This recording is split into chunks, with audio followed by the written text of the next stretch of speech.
semifinals against Cloud9. Now, we've just seen Cloud9 playing. We saw Rogue earlier on today, so let's have a bit of a refresher on this team. This is a team that, you know, coming into this season, they need to prove themselves, right? That's been kind of the story of Rogue so far in this season. They didn't have a great season last time around, but they have been looking good coming on in. Yeah, they definitely have been looking good, and something to say for them too. At this point, they've already secured the second place for as far as the points in the table, in the brackets, in the standings by the end of this weekend, because they won the semifinals. They got 4 points out of proceeding to the finals. Even if they don't win here against C9, they're gonna place second by the end of the weekend. So it's already a reliever, and they don't have that much pressure on them anymore. Yeah, absolutely. But every single point counts, like we were talking about earlier. Just a single point can be the difference in later on in the season where you place on the ladder. But let's talk about Cloud9 as well. The opponents, we've just seen them on the Halcyon Fold. Gabe Vissel, Old School, and I Love Joseph. As we were saying before, it's difficult to point out a weak link. Yeah, it's very difficult to point out a weak link. Just like it's very difficult to, when we have to choose these MVPs for their games, it's very tough to actually pick because all three of them perform so exceptionally well. And now that they're bringing different picks onto the fold, constantly making teams have to adjust and adapt and think to what they're doing. And this is what we used to always praise Team Solo Mid for.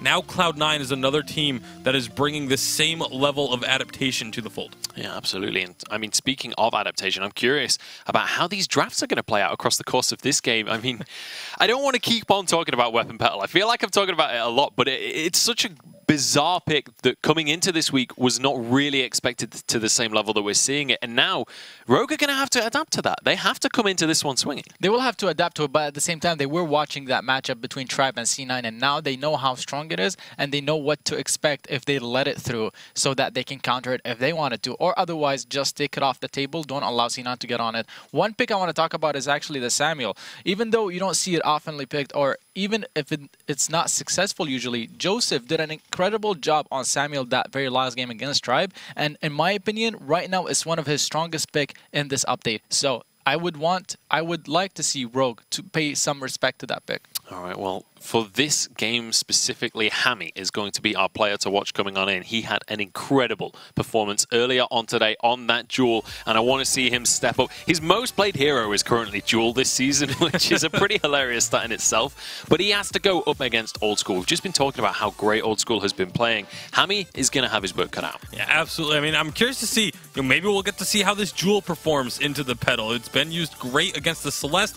Petal, very different hero, very different play style than what we get out of the Celeste. So, but who knows? Maybe they're going to be willing to run it into it just to see how it works. And now that, like Zoro said, they're already secured second place for this week. Yes, you want to get those 2 points, and not only that, but the intimidation factor of if you're the team to take down Cloud9, everyone else is going to fear you. But because they already have that second place secured, this is an opportunity for them to maybe experiment a little bit and see, okay, this is what's being brought to the table. Let's see if what we have works against it. Now, I'm curious as well to see what kind of jungle picks we're going to be seeing and how Cloud9 treat this draft, because one of the things that we've noticed with Rogue in specific is that Pond's hero pool is not that deep. We've seen him targeted in ban phases before, and we've seen them go for very early Rhyme picks, which is a fairly exploitable trait.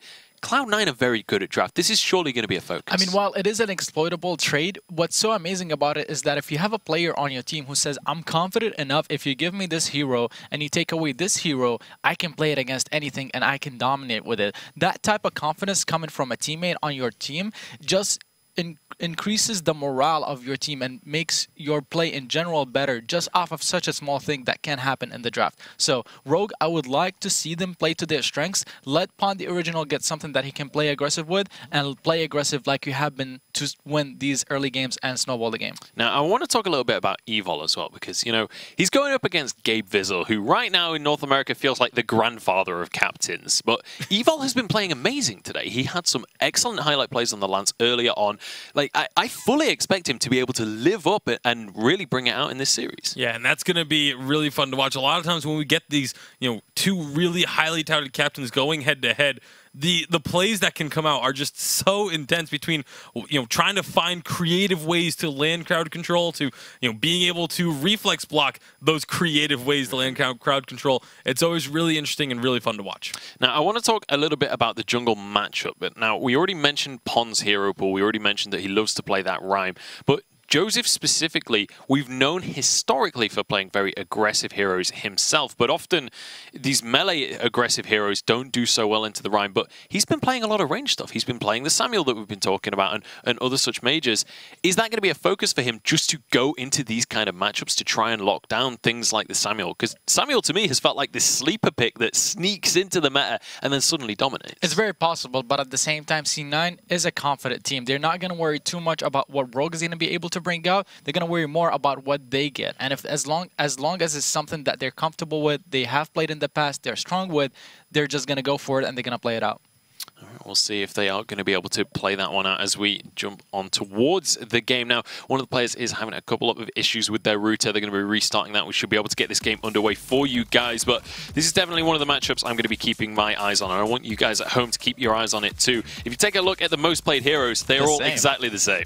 Yeah, very similar hero pools, but very different stat lines for these two. And it's kind of understandable. You know, Game Visual on Cloud9 has that, you know, they've been dominating teams. Like, even when the games that they've won, most often they end up just steamrolling over their opponents of late, whereas, you know, Rogue has had to fight a little bit more to get their victories, so it's not that, you know, surprising that the stats are that different. Yeah, for sure. I mean, C9, as Tasty Bacon has mentioned, is a team that keeps on winning. Yeah. So when you're on a winning team, it's easy for you to have really good statistics, not to take anything away from Gabe Visual. And on the other hand, Evil, he's showing up for his team so far, even in matches that they lose and in games they lose. So it's a great matchup between these players. I cannot wait to see it. Now, I want to take this opportunity while we have a couple of minutes on camera to talk about Rogue specifically as a team and in what they have been lacking coming through these weeks so far. Now, obviously, they've made it to the final this time around. They've looked incredibly strong this week. But what is it that separates like Cloud9, for example, and Rogue right now? What is the step that they need to make to become one of these very top teams? It's tough to say because Cloud9 they have that intangible factor, and that's one of the things that you just can't teach it. It's literally just something that is just kind of there. The synergy, the length of time playing together that you develop over time. And I think for Rogue, it may just be a factor of needing to have just that little bit of extra time, that little bit of extra experience on the fold together to get themselves to that next level. On top of that, something that I keep talking about, but is really important to emphasize, the stronger teams, the better teams that are showing up in this season right now are playing to their strengths. Whenever they do, they show up, they take games, and whenever they don't, they fumble and they can't play to the same level. Cloud9 has too many things that they can play and too many strengths that they can play to, while all the other teams have like 1 or 2 or at max 3 things that they can play to. So that's the biggest difference. Yeah, the thing is, when you're a team like Cloud9, playing to your strengths is just playing the game because everything seems to be a strength. Let's take a look at the bracket and see how these two teams have made it to the finals this week. Now, obviously,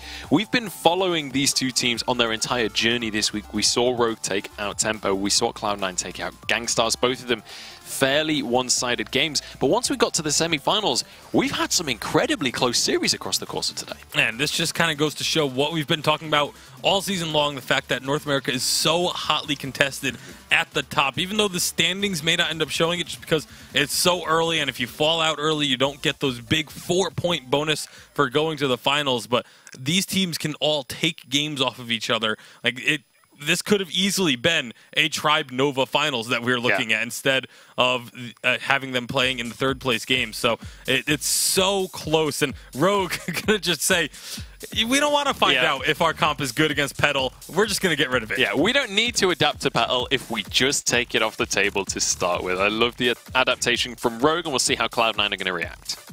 Yeah, I mean, the Petal pick is just something that you... If we can't have our comfort pick, then you can't have your comfort pick. Take the right off the table as well. Yeah, they're putting Pot Out the Original already off of a comfort pick. I wonder if Cloud9's strategy coming into the draft is going to be to deny him as many picks as possible. If that's the case, we're going to see them pick and ban and then pick something around that.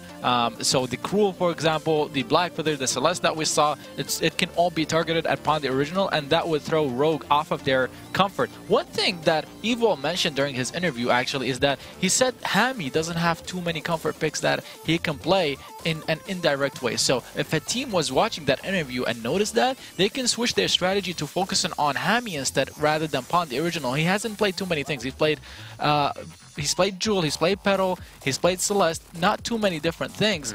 And so you can switch your strategy and completely catch Rogue off guard. And I feel like that's almost something that you can extrapolate when a player's most played hero is something like a Jewel that is very much a fringe pick. That's likely because other carries have either been banned or picked in previous drafts, and that is one of the comfort picks you have to fall back on. But realistically, if that's your top pick, then that situation happens a little bit too often.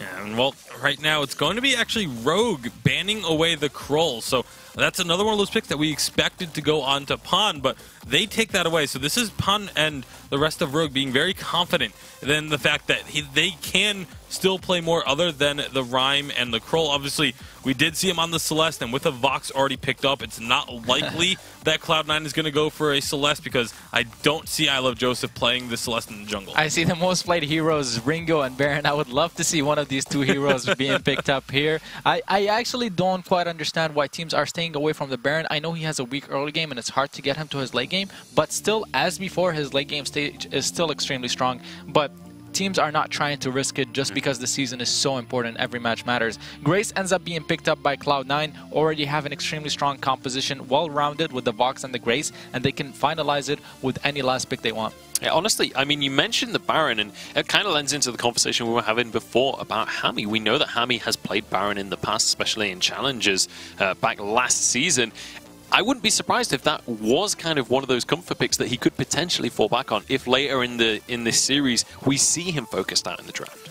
Yeah, there's definitely a few options there, and it's just like Eval said, it's a matter of just getting what they feel comfortable on. Yeah. But Hammy, even though I know you said maybe that the comments from Eval infer that Hammy has a slightly shallow hero pool to play from, but in these events leading up to this season, Hammy was still playing the Celeste, he was playing the Scarf, he was playing the Aegis, like he was playing these CP mages that he hasn't really pulled out yet this season. So I don't think his hero pool is really something that is going to be too heavily in question. The Glaive as the pick for Pawn along with the Scarf, though, this is kind of like the week one, day one meta composition. Yeah, we have Cloud9 once again locking in this Fortress Fox Grace. This has been the adaptation, swapping out the Lance, and now Grace.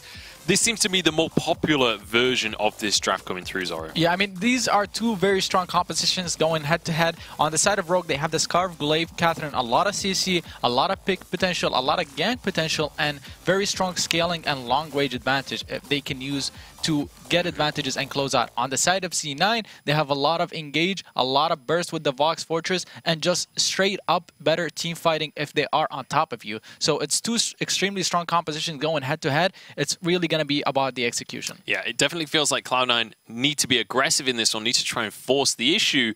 But that's something that we know that they can do exceptionally well. Yeah, I mean, the way team fights, an ideal team fight for Cloud9 plays out is, Glaive afterburns in, tries to knock someone towards his team, they just charge right past him and get onto that Scarf. All right, we'll see if they can bring that one to pass as we head on towards our grand final for North America today. Hashtag Vainglory8. Let us know if you believe in the underdog and Rogue can take it, or if Cloud9 have got this one in the bag. Let's pass it back over to Humanist and Sean Ostino for game number 1.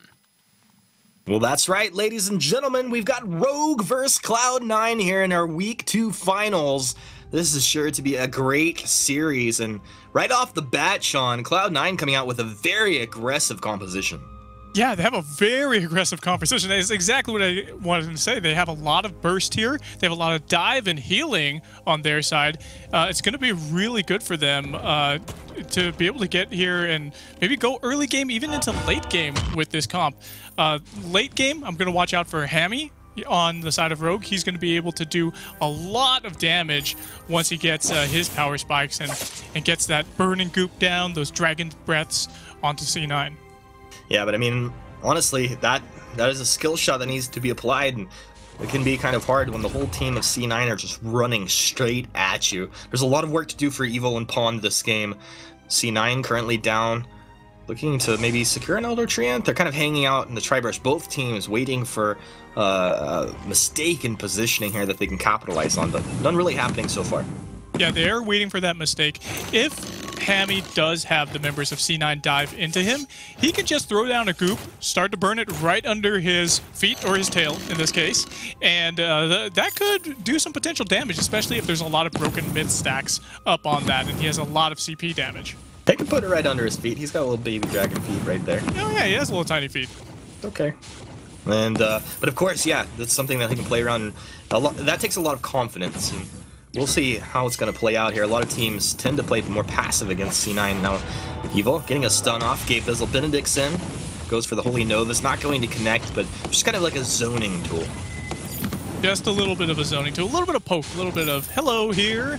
I am Catherine, and I'm going to get up these Captain of the Guard stacks. Once she gets to late game, she's definitely going to be a force to be reckoned with. Nigh unkillable at some points if her broken mid stacks are up pretty high. Or sorry, if her Captain of the Guard stacks are pretty high.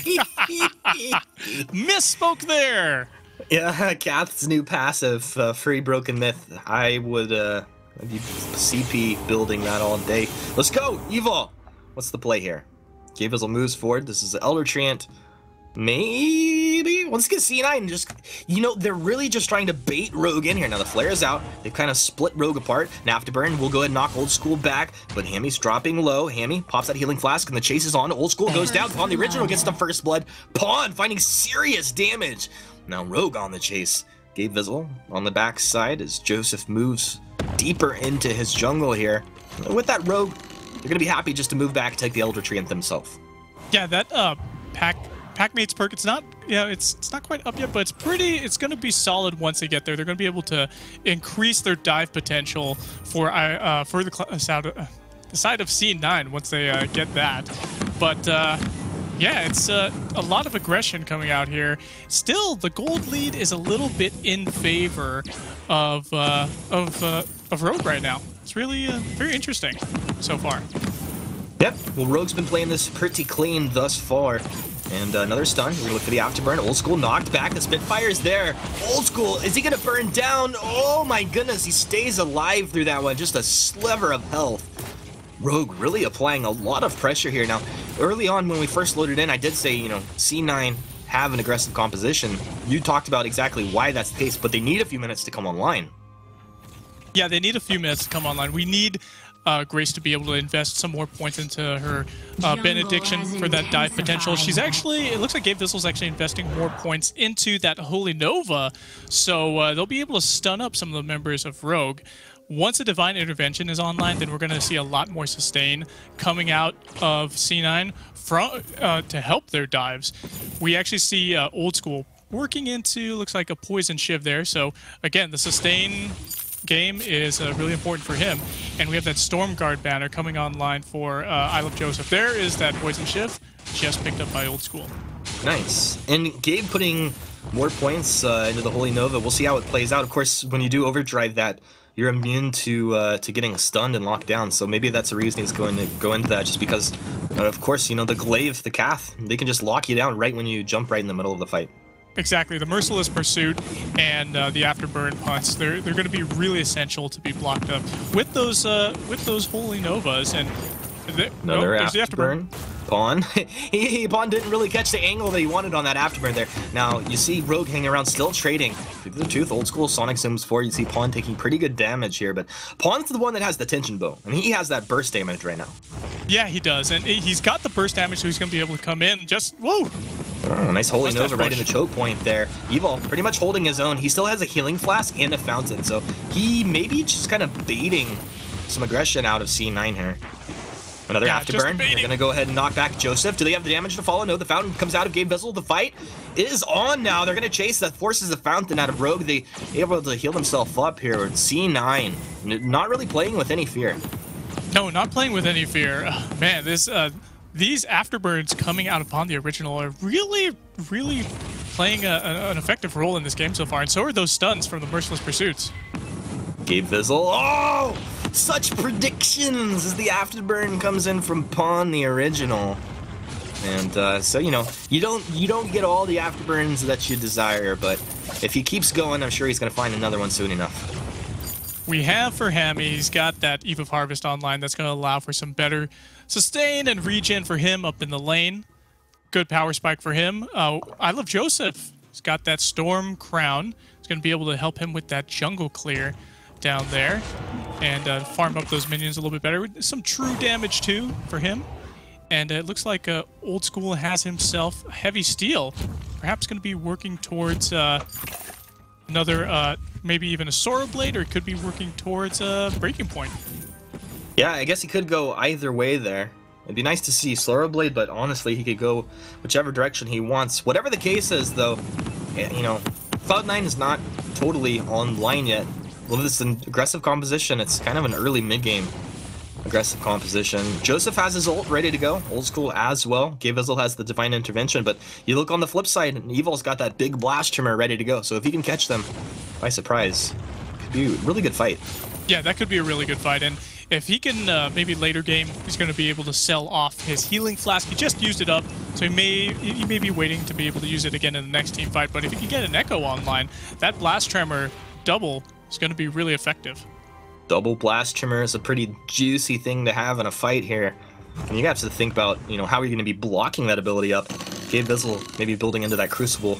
Actually, right now as we speak, he's one of the best at landing that Crucible. And insane actual block percentage with that ability. Now, Evil gets marked up, Dragon Blood contract applied, but he's really not taking too much damage as long as Hammy lands a Spitfire actually onto Old School. Yeah, and he's doing really well with building those Captain of the Guard stacks. He's already up to 11 now at 8 minutes in, so it's not too bad. And as you know, in competitive play, it's pretty hard to get those stacks up for Catherine. But still, it's just going to increase her tankiness. They pull the trigger, jumping onto Hammy, but, you know, Evil's right there with a stun. It's a really good job. The whole time, Pawn is on the gold miner, and C9 realized something's wrong, because Pawn should have been there to help peel for his teammate. With that C9 move down, and I think Rogue are just going to peel completely off of this gold mine. Yeah, I think they are too. They're just going to go ahead and retreat back to their jungle. Hey, the Sora Blade, there you go, coming online for Old School. Not bad. He's going to give him some of that flat base damage there coming out of this box. Yeah, it's nice to have, like, his upfront damage is ready to go here. And, you know, he can choose to go for a Breaking Point later on if he wants. I don't know if he does just get into Tyrants or whatever he wants to do. Or not Tyrants, Tornado. Pawn hanging around in the mustache brush up here. Just doesn't quite find that angle. C9 are not going to put themselves in a position to get afterburned back. No, they're not. And we're going to... It looks like Rogue could be looking for a fight, but they're pretty pushed up against this turret here. They don't have the shield down, but they're getting spotted out by C9. They've been spotted out, but is there an engage going to happen? Actually, double infusion. C9 are probably going to pull the trigger here. What's the wait for it? It's coming out. A nice two-man silence onto Rogue, Evo, and Hammy silence stuff. And this is Pawn trying to get back. Pawn is going to be left for dead. There's nothing his teammates can do to save him there. Oh, that feels bad, man. Yeah, that feels really bad. Oh, this is just a bad position that that Pawn the Original was left in, actually. We actually see Old School does have that weapon infusion up, level 8 weapon infusion, so that probably contributed to him taking out Pawn the Original very easily in that fight. Immense gold Yeah, well, Joseph able to secure up the gold miner, so a nice payout for his team there. But yeah, I mean, the double infusion came out for C9 right before that fight happened, and usually when you hit this kind of mid-early game power spike and the two infusions come out, it's just a signal that team is looking to engage. Yeah, looking to engage. We do have 2 points invested into Attack of the Pack there for I Love Joseph. He's going to be looking for more engages. He's going to be inflicting those mortal wounds upon the side of Rogue. Stun comes out from Evil. It's actually pretty interesting. A lot of times you'll see the Law of the Claw actually get maxed out, but this gives you an extra second on the Truth of the Tooth, which gives you the movement speed and lifesteal. So it's going to be really good enabling Old School and their whole team to chase onto the Scarf, I guess, which is their main priority. Yeah, if there's any win condition here for C9 other than just steamrolling like they usually do, they're just going to have to target Hammy on this Scarf. C9 back up into the lane. They're just constantly juggling it. They drop down as a team. They make sure that nobody's moving forward in the middle area of the map, around the Kraken Pit area. and then they just get right back up into the lane as soon as it starts to shove forward. Like, you see they're ready to fight right now. Or are they going to find an opening? They clear out some scout traps, throw their own flares out. There's vision. They know what Rogue's kind of doing here. Hammy wants to shove the lane forward, but if he goes out too far, he leaves himself open. Gabe Vissel just throws out the Holy Nova. You know, Old School and Joseph, they're there just waiting for a potential opening. They're on to Hammy. There's your Truth of the Tooth, but Old School does not quite commit. A nice Holy Nova comes through. Another Mark coming out. Joseph, he can throw Truth of the Tooth. I don't know, what is it, like a 4-second cooldown as he's able to get on this. Yeah, 4 seconds. Old School moves forward. Holy Nova from Gabe Vissel. Pawn's on the backside. Pawn has pretty good positioning, but didn't have the opening, and he's gonna afterburn down over the wall. Let's see, can Old School actually take the mid away from the Old School? No! Making Pawn the original feel bad on stream. That was really nice. Good steal right there by Old School. I wanted to talk about Gabe Vissel. He's actually overdriven his Holy Nova. Rest in peace, Hammy! You've done bad things, my friend. That positioning. Now, yeah, Evil. Is he going to have to self-fountain? He uses War Treads. Does Joseph chase this? No, he's going to let him go. Yeah, he's going to let him go. That Holy Nova, we saw some stuns coming out from Catherine, and they were actually just blocked up by the Holy Nova since it's overdriven. Pawn has Atlas Bulging now, so that's a nice pickup. That's a nice power spike for him. He did apply it there, but the C9's still able to grab the turret pretty much free of charge. 2,000 gold lead for C9 right now in this game. 2 kills to 1 in their advantage, 12 minutes in. They're going to be working on this gold miner here to just increase their advantage in net worth and pick up some items for them to hit those power spikes, Humanist. I mean, yeah, they're getting the golden mine. Yes, they're ahead in net worth, but Hammy is getting stronger and stronger. This guy is not too far away from getting his broken myth, and we've seen what happens when the Scarf gets that 4th offensive item. Oh yeah, when the Scarf gets that broken myth, it's going to be able to get those broken myth stacks, do serious damage, big damage when it comes to those team fights. The more he fights and he gets off his abilities, puts down those goops, burns them up, he's going to be able to get a lot of stacks very quickly.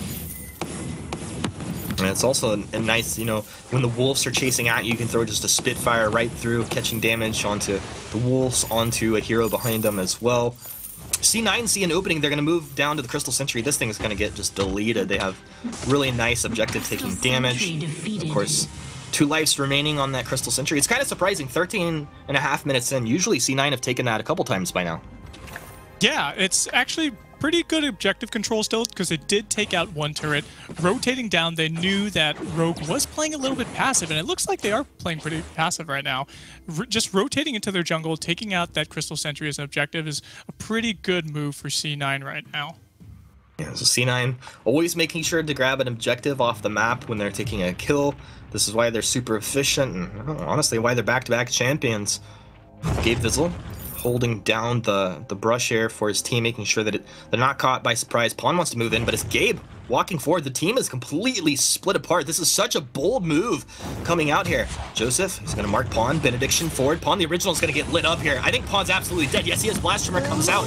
It does not matter. Now Attack of the Pack. Old School's ready to dive. Sonic zooming forward. Look at Hammy getting burst down. Joseph doesn't care. Is your base? Is it mine? I don't know. Is this your turret? Is it mine? I don't know. I don't even care. Long hair. Double kill coming through. C9. Find an ace.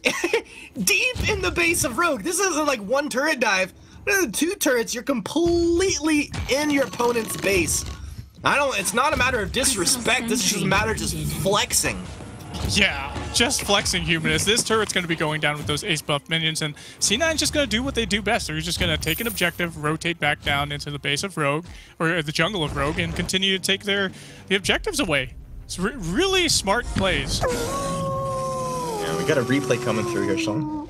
No replay available for me on my app. What we see just right now, just diving in deep. This is Joseph using his A ability, the Truth of the Tooth, to consistently give movement speed and lifesteal to his team. They can chase any target down, and the fact that he was overdriven in this ability, it goes from 2 to 3 seconds when you get that last point into it. So it's just so strong.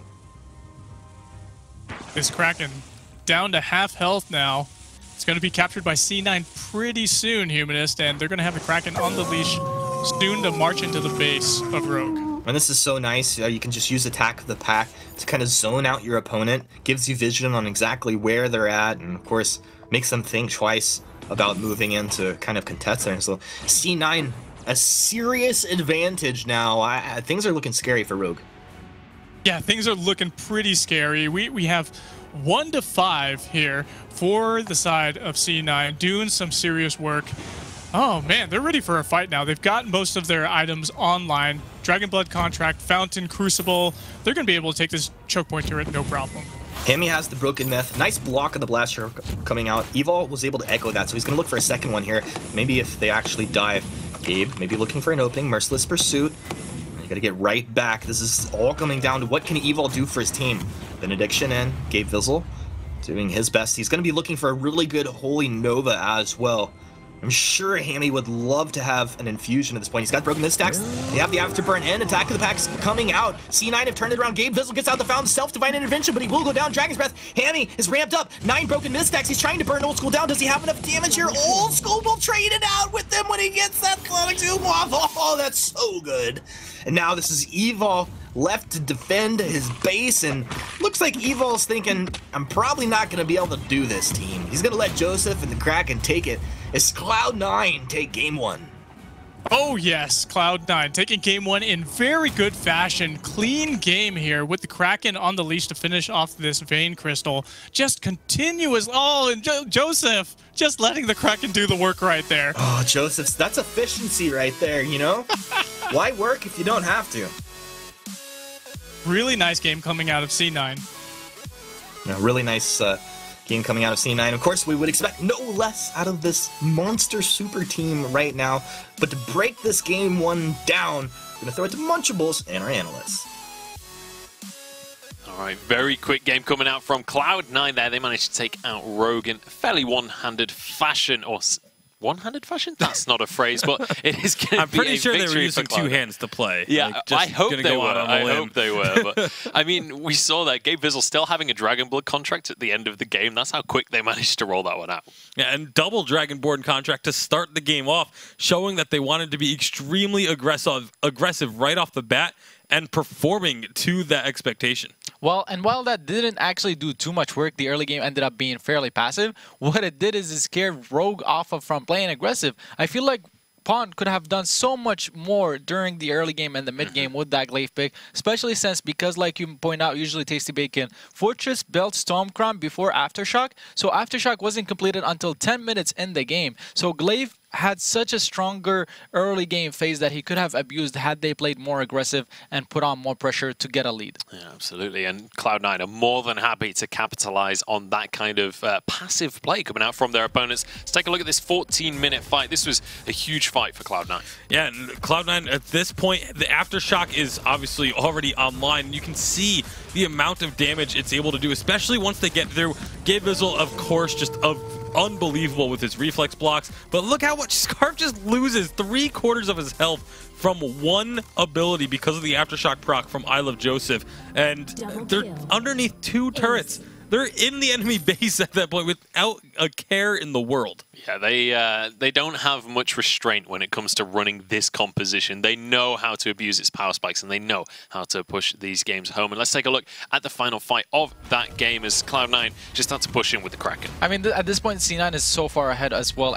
Almost 8k gold lead, so they're just cleaning it up with the Kraken, pushing, and the silence comes out, doesn't get blocked, but it doesn't matter that much just because C9, again, are really far ahead. Glaive goes in, they switch around, they focus him, take him out first, then move on to Scarf. Even though he has his ultimate up and manages to finish his old school, Fortress CP has such a high base damage so that when he's at his late game stage, his Aftershock and Stormcrown deal so much damage on their own, and that's how they were able to get that kill on Scarf, finish the turret, and then close out the game. Yeah, absolutely. And honestly, I'm just impressed by the sheer gold lead that Cloud9 managed to have, despite there being 6 kills at the start of that replay in the entire game. Their macro play is just immaculate, and they are able to turn that into a win. Now, we need to start to look towards game 2 in this series. What needs to change in the draft? Because it didn't feel like Rogue's draft was particularly bad coming into this one. Yeah, no, they had a very solid draft. It wasn't like they didn't get destroyed in the draft. They didn't do an amazing draft that was completely countering Cloud9 or anything, but it was just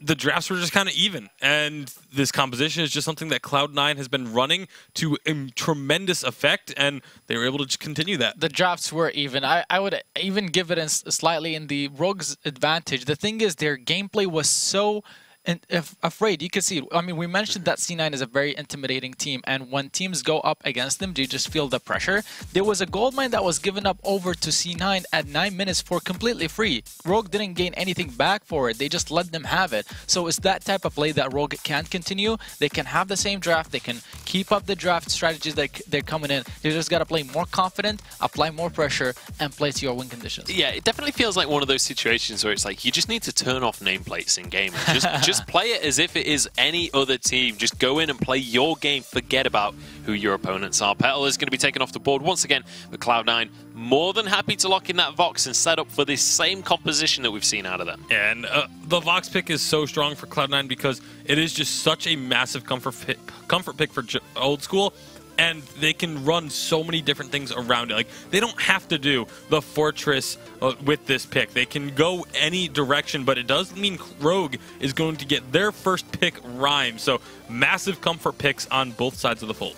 Yeah, absolutely. This is definitely a pick that Rogue are more than happy to go with the first pick on. We were very surprised to see it picked so early on in the day, despite it being a comfort pick, but they've shown that it can be incredibly effective no matter when they pick it in the draft. That is a smart ban by Cloud9 just to remove that pick from Hammy because he's been showing such a great performance on it. Usually the Rhyme ends up going through, but Rogue here need to respect the fact that Cloud9 can again get the Vox Fortress Grace, even though it's not, you know, it's not a broken comp. It just works really well for a team that plays as aggressive as Cloud9 once they're ahead and once they're stronger with their composition. Not only that, but it works great against Rhyme because Vox gets Poison Shiv usually, and Fortress Mortal Wounds apply that reduced fortified health coming onto him. Not only that, but the percent health damage, you know, is so strong against Rhyme as well. So it's something that we will have to be seeing if Cloud9 just wants to go for this. It's being presented to them, but they are going to change it up at least a little bit, picking the Lyra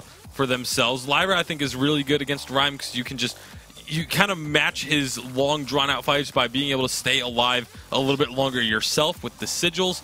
And they're going to go in then with the Samuel. Lyra Samuel has been another pairing that Cloud9 has really liked to use. Yeah, this is that kind of stay back, keep at arm's length composition that we saw in the final game of their semi-final as well. So we know that this is a composition that they're more than happy to play out, and we know it's something that they're truly efficient with. But now Rogue looking towards their final pick. They need to grab themselves a captain. What are you expecting to see? What I'm expecting to see is either the Grace or the Ardent coming out, or the Lance for Evo. But before I said, oh, the Finn. He leaves all the captain that I mentioned. He goes for the Finn. But what I want to talk about is how impressive Cloud9's draft's been so far. First game, they have a clear strategy. They're banning away the Rhyme. They don't want to deal with it, and they have a comp in mind to go for it. This time, they leave it open. They expect Rogue to go for it, and they build a triple range composition to counter the Rhyme. Triple range works so well against Rhyme because you can just keep on guiding him and keep your distance. Yep. It completely shuts him down. So really impressed with C9's drafts when they're actually drafting seriously, and it's very nice to see. Yeah, honestly, I can't wait to see how they can execute on this one as well. What are the opportunities that Rogue have to exploit in this game to pull out a win here? It's going to rely on just being able to dive onto those backlines and somehow get past and through the Lyra in the range. All right, we'll see if they can bring it to pass. It's time to get on into the second game of our final. Hashtag Vainglory8 on Twitter. But without further ado, let's pass it back to Humanist and Sean Ostino.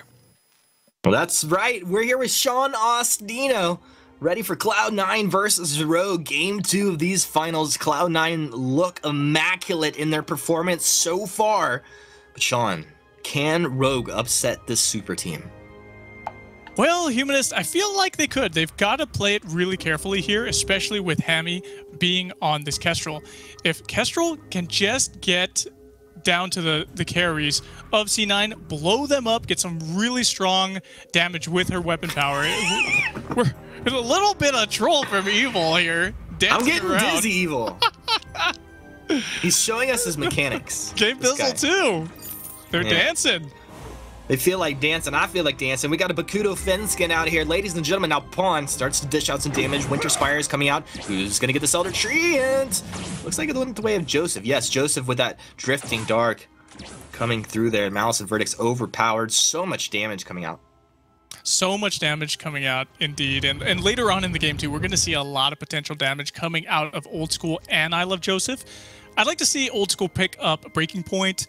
I Love Joseph get the Broken Myth. They're going to be able to use Evil, this Finn, as a Broken Myth and Breaking Point stack machine to ramp up the damage in elongated team fights.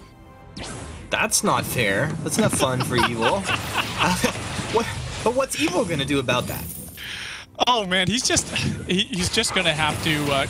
I feel like he's gonna have to get a stun, overdrive his Quibble to just make it to the point where he's gonna be able to stun up the members of C9. It's gonna be tricky because a lot of them are gonna be fighting from range, of course. Vox will have the ability to Sonic Zoom around. I also kind of worry for Hammy on this Kestrel pick, especially because they have the Lyra for Gabe Vizzle, and Gabe is very aggressive with this Lyra pick. Like he's one of the guys that will portal in right on top of the squishy carry.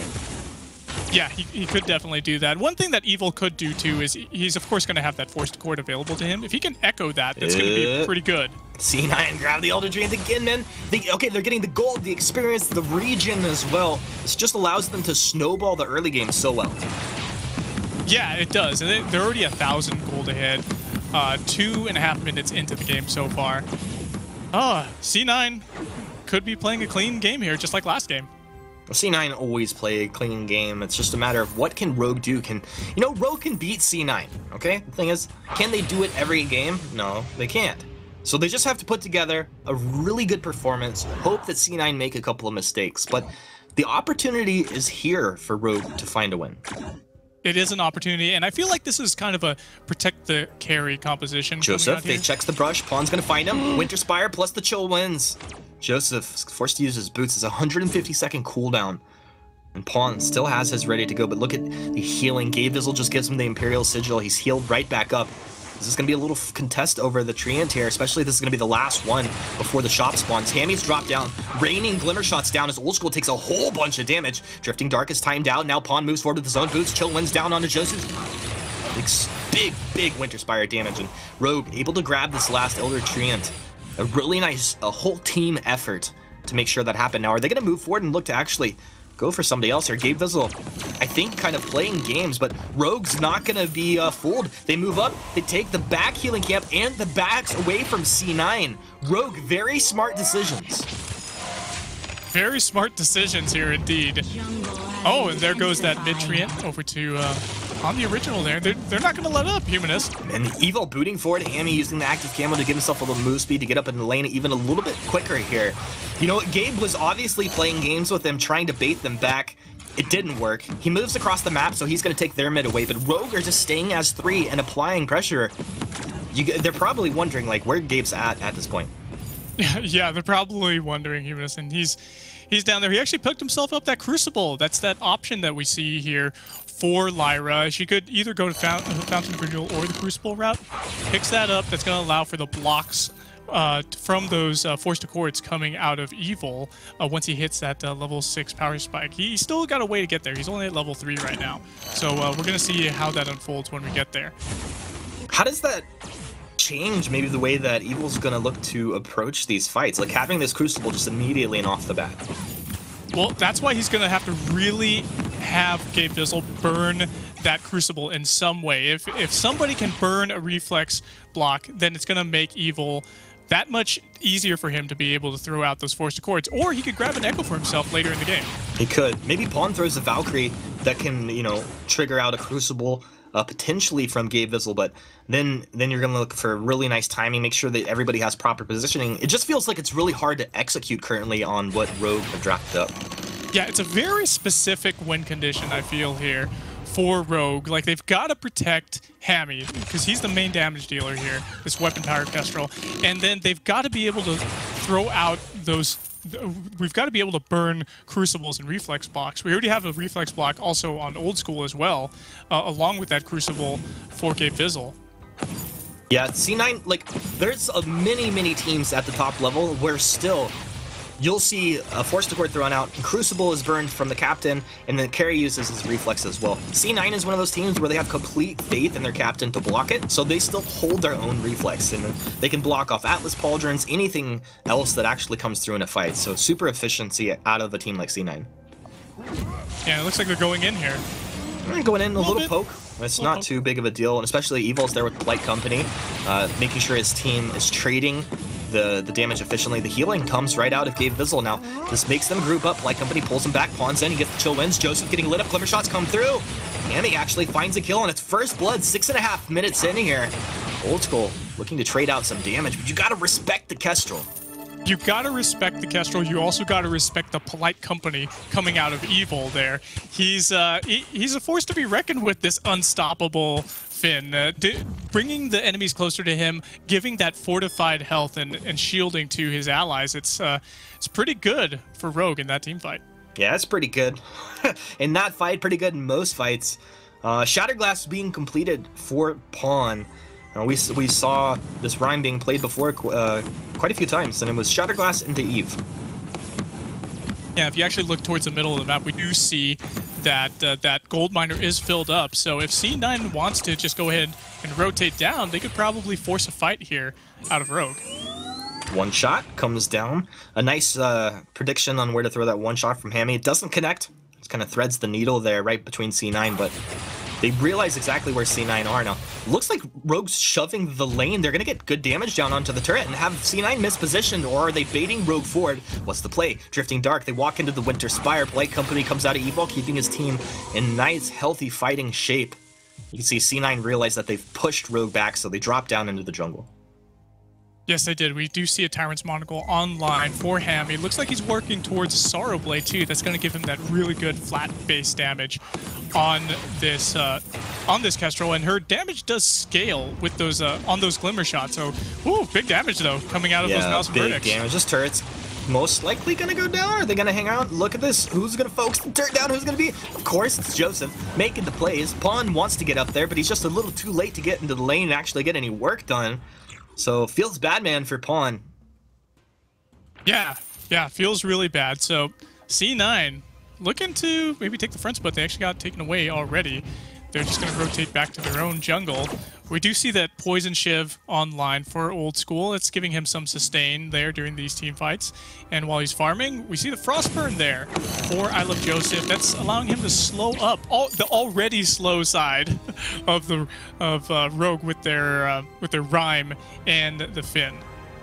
I really like it, especially into the Rhyme. Like, Brian wants to live on top of the face. If you can just kite him back, it's going to be so good. Old School moving forward, sees Evil, sees the Scout Trap go down. He's going to be able to clear that out immediately. Really nice awareness out of Old School there.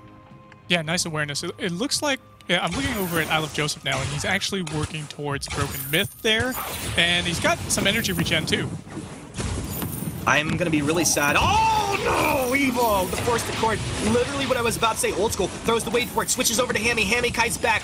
And he has the damage. He's traded out. They're actually able to take Old School down. Massive damage coming out of the Kestrel. The chase is on. They take Gabe Vizzle as well. Rogue finding 2. They're up 3-0. Joseph wants some. He's in the Drifting Dark. Moving forward. The Malice and Verdict corrupt. The Gene is progged off of Evil. Maybe he's looking for a target here. Joseph, if he gets a little energy, maybe he could take someone down. Nope. Rogue are going to take the turret, and they're out of here. Man, Rogue, a great game so far. Yeah, 3-0 now at nearly 10 minutes in. Good capitalization on that team fight, taking down 2 members of C9, and they took a turret for their troubles, Humanist. Yeah, they take a turret out. Very nice plays. I'm excited to see Rogue finding some signs of life here now. C9 really actually starting to come into their own on the flip side as we start to look at the items that are coming together. Joseph will be building into Broken Myth next. And, of course, you know, their boots are not ready to be used right now. So if they get caught out, maybe that's going to be bad for them. But as they get these items and boots upgraded, it could be great for them. Also interesting to see that Gabe Vizzle has prioritized that flare gun. Looks like he may be building into a contraption later on, as opposed to having mines in his inventory, or scout traps rather. I like that. I mean, you're getting a lot of the health, and then of course, whoop, another pull blocked off. I don't think off that the was mark. gonna connect there. Pawn Yeah, nice positioning. Pawn throwing the Winter Spires. A lot of Winter Spire damage. Look at that! Polite Company pulls him right back in. The synergy is so good. Forces the Fountain out one shot. And just off the mark there, but wow, you can see that there's massive synergy here with this composition that Rogue's put together. Now C9 are going to move forward. You think that they're going to contest this Gold Miner. Gold Miner's really going down quickly. The Gold Miner going the way of Rogue. That's 400 gold each, and C9 are completely thwarted. Yeah, 2,000 gold in the lead for Rogue now.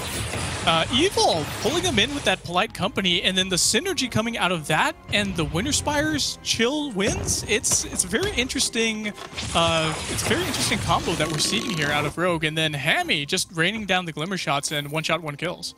Hammy's been playing like a monster. I really got to give a lot of credit over to Hammy here.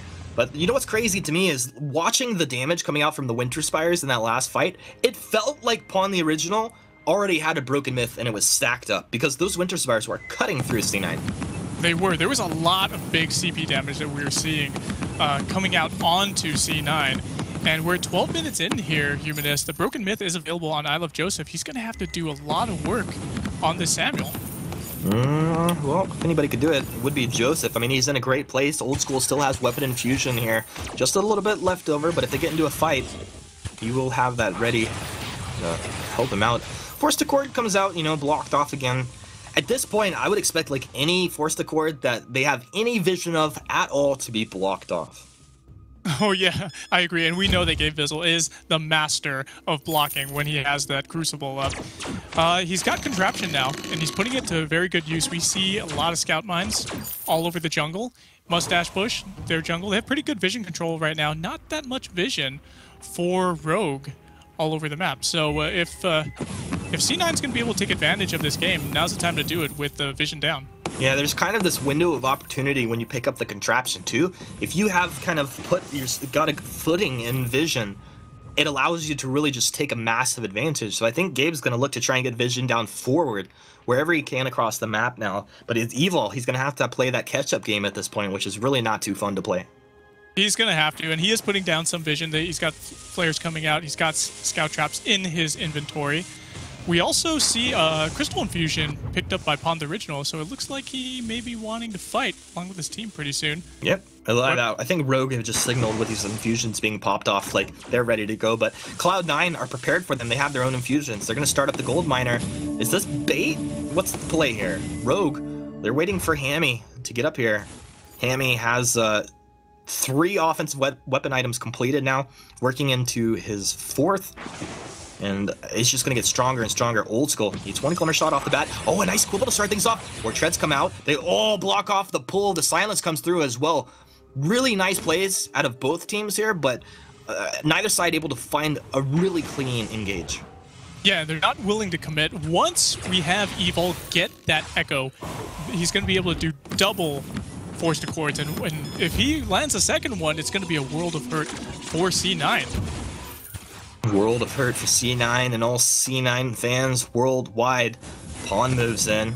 He's looking to steal this gold mine away, throwing the Winter Spires down. It's kind of debating C9 away, as the C9 obviously want to put damage onto Pawn. They don't feel safe just taking the gold miner, and once again it's going to be dropped off. This is such a great tool to bait your teammates into your opponents into fighting. Minion Candy actually comes out on the gold miner. Who's going to get it? It's actually Joseph is able to claim that off now. Evil moving back with his team. Active Camo down in the choke point. Flares out from both teams. They're not going to be caught by surprise, but C9 see an opening where they drop down. They'll take the Crystal Sentry.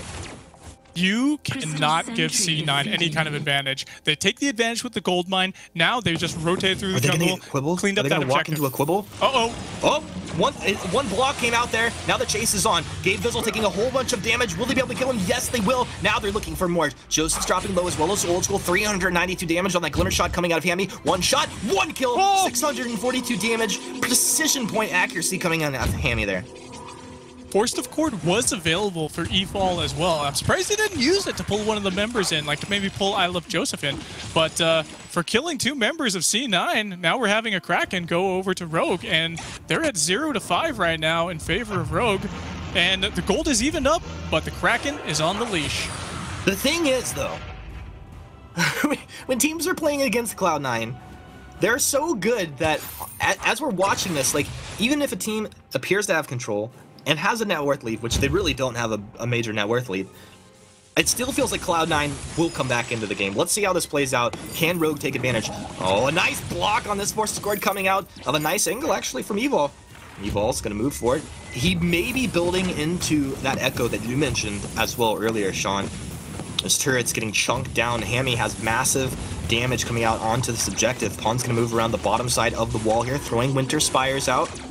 There's not going to be another force cord coming out in this fight here. It's just the cooldown's way too long. But they can use his abilities to make sure that Hammy gets in range to apply damage and stays safe. So Rogue take 2 turrets, they're going to back out. Yeah, they're backing out, and we didn't really see very many trades going on. No one goes down from either team, and this Crystal Sentry, I feel like Rogue's taken a mark out of the book of Cloud9, rotating down, clearing out the jungle. That's exactly what they're doing here. And, you know, Rogue know exactly what to do. A lot of these top teams know exactly what to do. It's just a matter of being in position to actually, you know, capitalize on that advantage. So Rogue find themselves in the driver's seat, and they're like, all right, well, we'll have your jungle. We'll have a little Crystal Sentry and some turrets as a side dish. Yeah, I feel like what we have here for C9 is really more of a siege composition. We got the range, we've got the kiting ability from I Love Joseph. They need to be able to get closer to these turrets and force fights around the turrets. If we can have a good bulwark, good crucibles, continue to keep C9 safe, then we could potentially see them push back here. I feel like we're going to see a very aggressive play out of C9 here at any moment. Hammy most likely ends up being the target. Old School has his breaking point. Did he have that in the last fight? I'm not actually sure. Yeah, I think he did. Well, either way, this is a great tool for him right now. Like, getting a couple breaking point stacks. You said the Finn is that just the easy target to stack on. Breaking point magnet, broken myth magnet. Yeah, exactly. But if he gets in there, he does put himself in range of maybe a Winter Spire Glimmer Shots coming through as well. There's a lot of damage output potential for both of these teams. Rogue just kind of has the upper edge right now. Hammy actually just picked up a a tornado trigger when he passed by the shop. Oh, force cord off the mark, blocked up actually. Looks like they're going for an engage, Humanist. Yeah, let's see what's going to play out. 14 seconds, 13, 12 seconds on the Crucible for Gabe Bizzle. And I guess Rogue not realizing that was on cooldown right there, so they're going to hang back. Not really a problem. Kraken just coming out of the pit right now. And Rogue have very good positioning here. Superior positioning to Cloud9. Are they going to start capturing this Kraken? They're going to start up for some really bold plays right here. And C9 may choose to just push here. This will be a free turret for them. And if they draw back and take the Kraken, well, that's free money as well. All right. Turrets down, C9, what's the play? Ward treads in, Joseph's getting lit up. Can Joseph survive through this? Yes, he can. He's in the drifting bark. They're moving back. The huge crits coming out of Hammy. They put Old School down. One shot comes through. I don't think it connected as Joseph just got massive healing coming out of Gabe Bizzle. And my goodness, Joseph and Gabe Bizzle left to defend against 3 from Rogue and the Kraken marching down the lane. 25 seconds-ish until Old School will be respawning here. Sean, how do Rogue approach this? This is a really dangerous position for C9. Rogue, they can play pretty well with this. Oh, the force cord. They find the Quibble, the Polite Company back, and they take him down there. You need only one force to cord to make it happen. Now, Old School, about 5 seconds from respawning. He's going to be up very shortly here. Gabe Bizzle's doing his best. The last turret is taken down, and now Rogue are on to the Vain Crystal. Unbelievable. I don't think a lot of people would have predicted this would happen, Sean, but Rogue are going to take game 2 and tie up the finals here 1-1. What an impressive play coming out of Rogue with the gold almost dead even, the 7 kills. They played the game low and slow, and they won the game. We're going to a game 3. Low and slow, C9 kept close the entire game, but couldn't find the win. Oh my goodness, I can't wait to hear what our analysts have to say about this one. Munchables, analysts, guys, take it away. I cannot believe what we just witnessed right here. Not only do Rogue take a game off of Cloud9, they do it without losing a single death throughout the entire game. They did lose a couple of turrets, but I think they can be happy with a result like that. We're going to game 3. Talk me through what just happened. Well, what happened is Pon the Original is pretty good at playing Rhyme.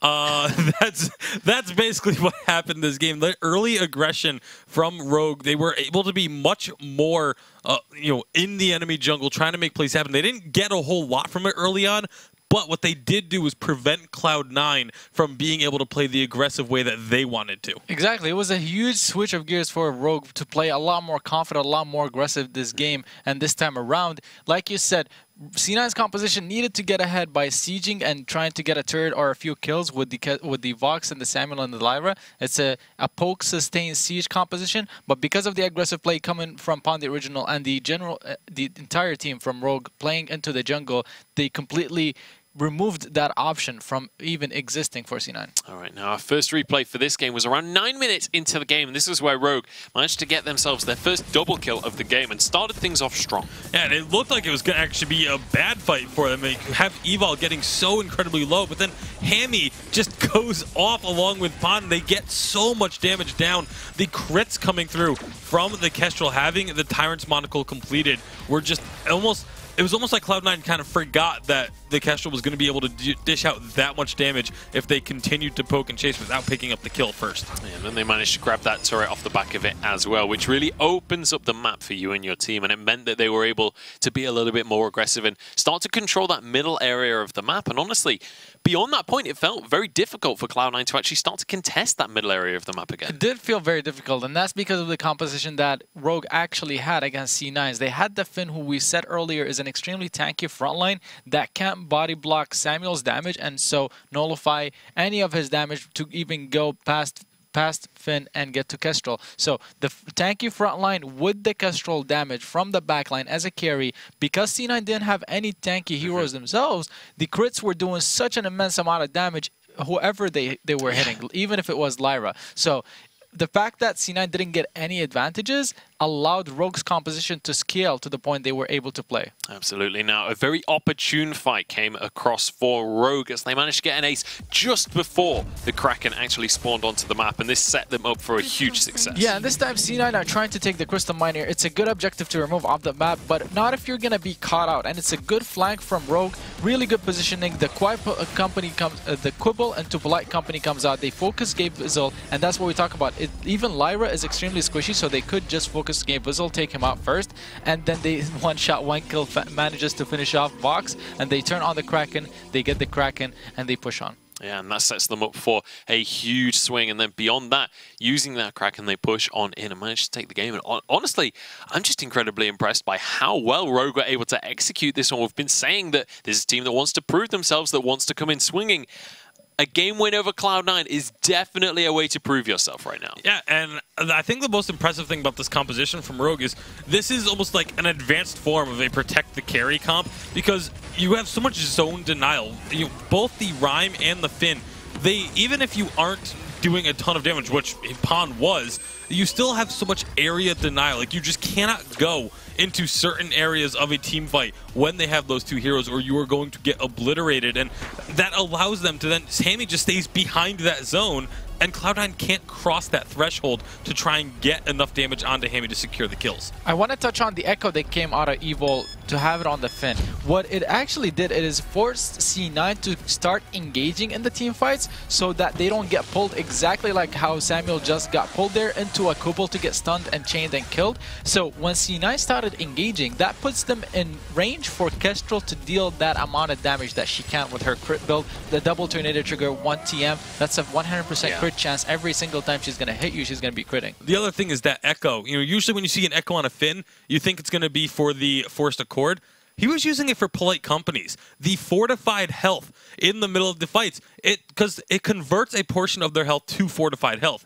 If you do that twice, it converts 2 portions of their health to fortified health. It doesn't just extend the duration, so it gives them a ton of fortified health, and that was what prevented Cloud9 from when they couldn't protect Hammy, like in that fight around the turrets, when things get a little messy. It provides so much fortified health to him that he can't just be blown up. It makes those squishy characters just a little bit tankier. It's time to start to talk about this draft as it is already underway. Once again, comfort picks removed, the petals gone, as is Pond the Original's Rhyme. I think it's a smart choice to ban the Rhyme just because, as I mentioned earlier, Pond the Original is so confident. He says, give me the Rhyme as long as I'm not against the Cruel. Even if it's a range composition, now I can play it. He first picks the Cruel. They ban away the Rhyme. He goes for the Cruel, and his Cruel is not easily counterable. They can go for the Petal to play it, to counter it. They can go for multiple range heroes. They could have tried to go for the Petal if it hadn't already been banned. Yeah. So they can counter it with ranged heroes, but at the same time, Cruel can play really aggressive, and his ultimate is extremely useful for ganking and catching out opponents. Absolutely. So good start to the draft for Rogue. Cloud9 once again going to lock in that Vox, something that they're very comfortable just taking early on into the draft. And I'm curious to see what Cloud9's response is going to be for this Cruel, how they're actually going to play around that. Because, I mean, Rhyme and Petal are kind of the two typical picks that you would go with onto that one. The Grace is going to be taken off the table as well. They definitely don't want to see that alongside a Cruel. Yeah, definitely not. It becomes just almost impossible to actually kill a Krull if you have the Grace there to heal him up. Lyra probably also going to be a pretty hefty priority, I would say, because you don't want to have any sort of extra healing when a Krull is on the table. You certainly don't. We'll see what the ban is going to be for Rogue here. What they want to deny from Cloud9. Would not be surprised to see a Catherine taken off the table here just to answer for that Grace, as those two bans often go hand in hand. I would like to see from Rogue later on when they start picking their heroes to go for heroes such as the Kestrel that have a reliable damage output, unlike the Scarves, unlike the Celeste, just because in the case Hammy is feeling a little bit pressure, he doesn't need to land skill shots. Instead, he just has to click on the heroes or the players from Cloud9 to deal damage to them. So giving him something easy to execute on is a good choice that Rogue could go for. Instead, they go for the Scarf. Scarf, Samuel, and a Cruel Roam Captain hero for Evil. This is very interesting. Interesting is definitely the word. We've seen the Koshka Captain last season. We saw a tiny bit of Cruel Captain before. Looks like Rogue are going to go down that route once again, unless somehow a Scarf or a Samuel becomes a captain, but that seems a little unlikely. Yeah, I would anticipate the Krull captain. Baptiste very likely pick for Cloud9 here to finish off this composition, but they're going to go back to the Fortress once again. I kind of like this because there's so much sustain on Samuel, on Krull, on Scarf individually when they have lifesteal items. Having the Mortal Wounds is just a great way to try and negate that, so I think that's the idea here for Cloud9, but this Rogue composition... This is super intriguing. I'm assuming they're kind of going to try and take advantage of the lower cooldown on From Hell's Heart. You get a couple of cooldown items, you get an Echo, you can start spamming that in team fights. You can even get 3 of them off in one fight if it goes long enough. So there's a little bit of some interesting propositions here from this comp. A lot of interesting stuff going to be happening on this one. It's time to get into our final game of the day. Hashtag Vainglory8. Let us know whether you want Rogue to take this one or if Cloud9 are going to reign supreme. Let's pass it back one last time to Sean Humanisto. Who are you and what have you done with Munchables? I don't know. Doesn't matter. We're into Game 3. Rogue versus Cloud9. And Sean Ostino, my friend, we have a very interesting composition coming out of Rogue here. We have a super interesting composition, Humanist. Evil, who we typically know as being the captain for Rogue, has gone for Samuel. And he's got a weapon blade there. I'm really perplexed, and I'm very fascinated with how this game is going to go. Yeah, they're going to move forward. Oh, Evil! Was that Evil? What? Oh my God. I don't even know. I don't have words to describe how OP that was. Did the corrupted genius steal it away? Yeah.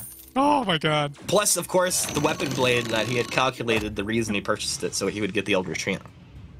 Oh, very smart move. So he's got that weapon blade in there for that early game damage. These level 1 and level 2 fights. Really smart. We see Minion Candy actually in the pocket for Hammy, so he's going to be able to candy up these waves, push the waves a little bit closer to the C9 turrets. But if you're a C9 right now, this is a pretty dangerous situation here because having Rogue win that last game, they've got to be feeling a pretty good spot, and C9's got to be feeling the pressure.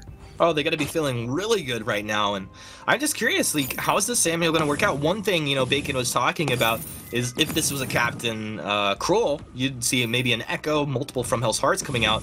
With Evil and the Samuel, we could see, like, you know, Echo Oblivions, and that's so good. Oh, yeah, Echo Oblivions. You know, a lot of that crowd control that's going to be happening coming out of Evil. Maybe even double Drifting Darks, you know, just to zone people out with that lifesteal. It's going to be pretty cool. Oh my, just double whatever you want, Evil. You're perfect. Oh, it's so good. It's so good. We see Hammy also working on that. He's got that that battery in there. He's going to be able to help with his energy regeneration as well. Throwing out those Spitfires there in the lane. On. He's on Joseph down in the jungle. Activates the Spectral Smite. Moving forward. The Drifting Dark. Mouse averted. Can he connect? Or one basic attack. Joseph healing up. What was it? Healing flask? I don't even know what was healing him up, but they're able to get it. And very nice job of first blood, but it was up in the lane where they found Hammy. So Cloud9 finding the return kill, and with that, Old School goes immediately into the backs of Rogue. Yeah, it looks like we do see Old School cleaning up those backs. He's going to get out in time with that back regen camp. But I feel like that was a pretty good trade for Rogue right there. They were able to find one in the back and clean out the whole jungle from C9. Yeah, that was actually really clean. I love it when Pawn starts playing aggressive. Like, he's only playing aggressive like when he feels an advantage. And of course, you know, for good reason, he's feeling that advantage. Oh, you get rooted up right there, Pawn. Oh, man. I shouldn't have sung your praises right there. Now, Pawn. Shadows haven't powered him. Gabe Vizzle's going to go ahead and pour it out there. Pawn maybe could have got in there and done a little bit of work. Joseph is down in the jungle, zoning out Pawn. He's with Old School. And I don't think Pawn the Original actually goes into maybe stealing anything off with the two of them here. So it's a lot of time being wasted potentially for Pawn the Original. He hangs out, he's not threatening anything. Now he's going to play games. Oh, no. He's on to Joseph. Joseph's moving back up at the lane. Gabe Vizzle moves down for the Merciless Pursuit stun. Hammy with a Spitfire Goop from below the wall. Rogue really taking their time. Yeah, really taking the time and the aggression. Dead Man's Rush almost went in, but it looks like he retreated instead. And they're doing some pretty good chip damage on this turret, Humanist.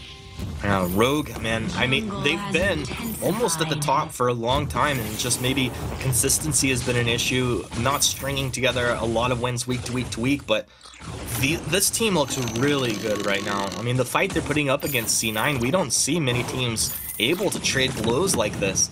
Gabe moves forward, finds another stun. There's Evol. He's in that Drifting Dark. Malice have already come out. He's doing a very good job thus far on this Samuel to have an impact. And look at this. He has 2,400 gold in his pocket. Yeah, he does. That's a lot of gold, and we still haven't seen him buy much other than that Iron Guard contract and the Weapon Blade.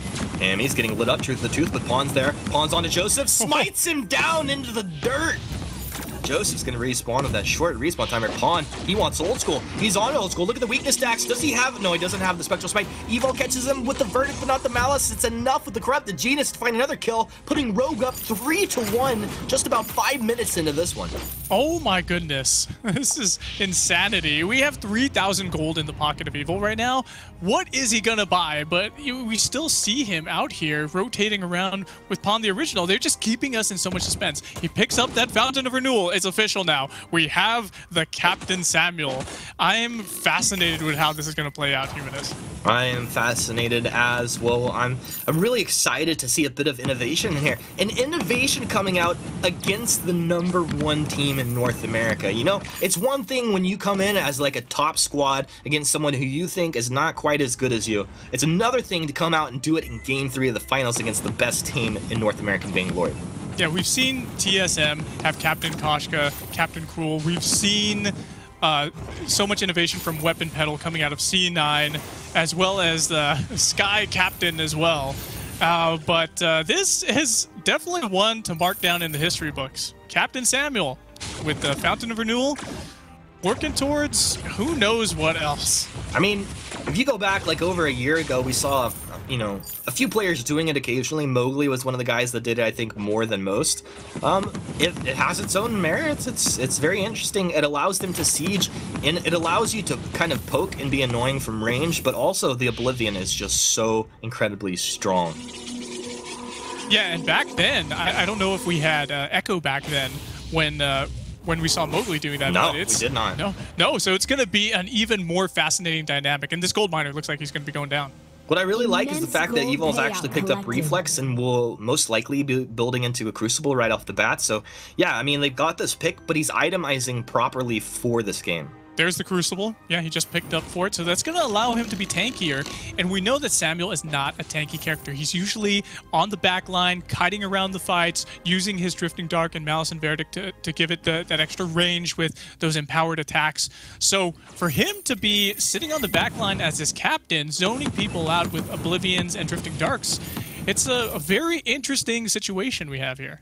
You know what's kind of interesting is that Pawn was like under-leveled compared to Hammy and Evil, which typically we don't see happening. He just gets his level 7 right now, but Hammy and Evil ticking off to 7 before Pawn was able to get there. Yeah, and once we have Pawn the original, oh man, he's going to be doing so much damage. He already has this tension bow, but it looks like he's going kind of a more utility build as well. So I'm interested to see if he's going to be selling off one of his other items to pick up another weapon-powered item. I'm sure at some point he's probably going to complete something, free up a slot and get into another item. But with just the tension bow and of course the weapon infusion here at level 7, you have to respect this Krull. And of course he comes through with a lot of crystal power or crystal damage when he activates the Spectral Smite. So it's still forcing C9 to think of shielding. We do see Hammy here with the Frostburn and Eve of Harvest on this Scarf. He's going to be able to kite pretty well. They're taking advantage of this Crystal Sentry being left alone. Melted. Predicting the movements from C9, not even throwing damage at that Crystal Sentry. Now C9 moving forward. Joseph, they're going to stun and mark up onto Evil. Evil, what's the play here? Look at how's he staying alive? The wait for it comes through. Oblivion right on the top, puts the wolf to sleep. Now the chase is on. Dragon's Breath coming through, burning down Old School. Can they find the kill? Yes, they can. Activating Spectral Smite coming through. C9 should be able to get Joseph and Gabe Bizzle out of this one, but Rogue, once again, they find a kill. It puts them up 4-1. They have net worth advantage. We're about 9 minutes in. Could probably take Goldminer as well, or shove this lane and take a turret. Yeah, a lesser Samuel would have been caught out in that tri-bush with 3 members of the enemy team getting upon him. Uh-oh, Pawn getting lit up. Truth of the Tooth, they've marked him. You see that his team has left him for dead. They committed to that turret, and sometimes you don't get all the damage you think is going to come out. So Rogue overstepping, making a mistake, and losing 2 for it. Yep, making the mistake, and that's one of the reasons why Samuel, being a captain, not a pick that I'm trusting right now, because he's just so squishy, even if you build up all these items on him.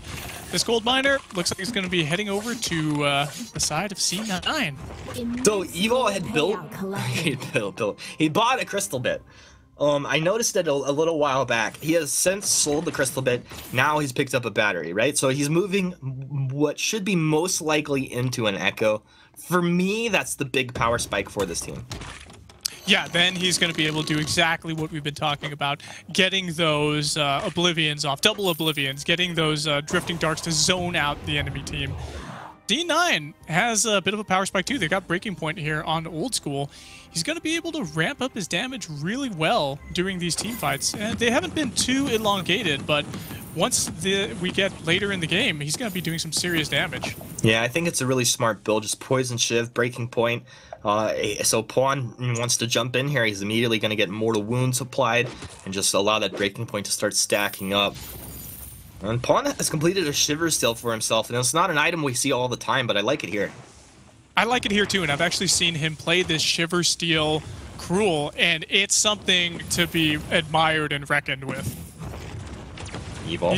Moving forward, little Mouse and Verdict. They're going to jump Hammy. There's the Truth of the Tooth. Oblivion comes out. A nice blast Jimmer, silencing 2, but Pawn gets onto Old School. The Fountain comes out, keeping him alive, but they switch targets over to Hammy. Hammy kiting right back, trying to get on top of the goop. He's got the Spitfire, and Pawn not able to find a kill. Look at the sustain. Old School just healing himself up, applying that Mortal Wound with the Poison Shiv. He had, I don't know, at least 12 Breaking Point stacks there.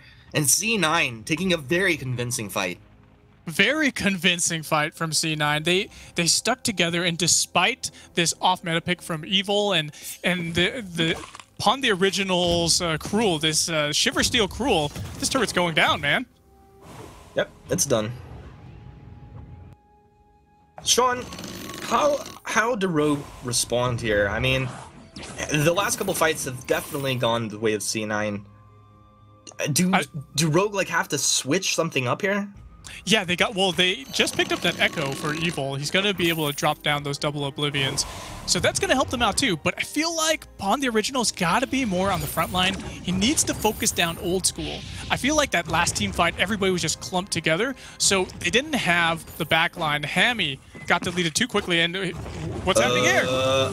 Krull's getting lit up. Oh, the wait for it comes on through. Attack of the Pack is out, and C9 are on the chase. Baby Dragon's going to get torn apart here. as Captain Samuel is doing his best. He has Oblivion up in a couple seconds. Let's see if he can at least get a double Oblivion off. Come on, Evil. Do it, bud. There's one. Is he going to echo it? Oh! Oh, it's a disaster. You put Old School to sleep, but he's having sweet dreams. He's having sweet dreams that they just took the Crystal Sentry. Let's go ahead and look at the replay here. So we had them, C9 actually aggressing, taking Pon the Original super low, and he gets taken out. Then they focus, go after the Scarf. They know he's the next squishiest character. And we know that Evil, not going to be doing too much damage, just hiding away.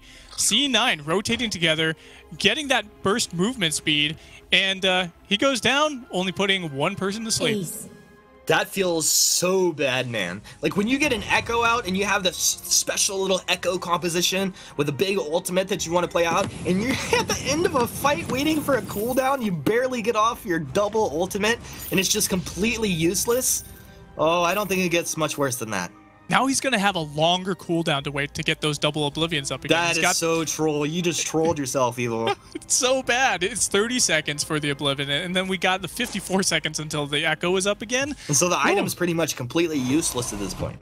At this point, yes. So he's going to have to wait a long time. And to be honest, Humanist, I don't know if they're going to be able to combat what C9 has got here, man. Their composition is just really strong. It's dive, it's stun, it's a lot of aggression, and we see Evil and Hammy wanting to remain on the back line, and they're not gonna.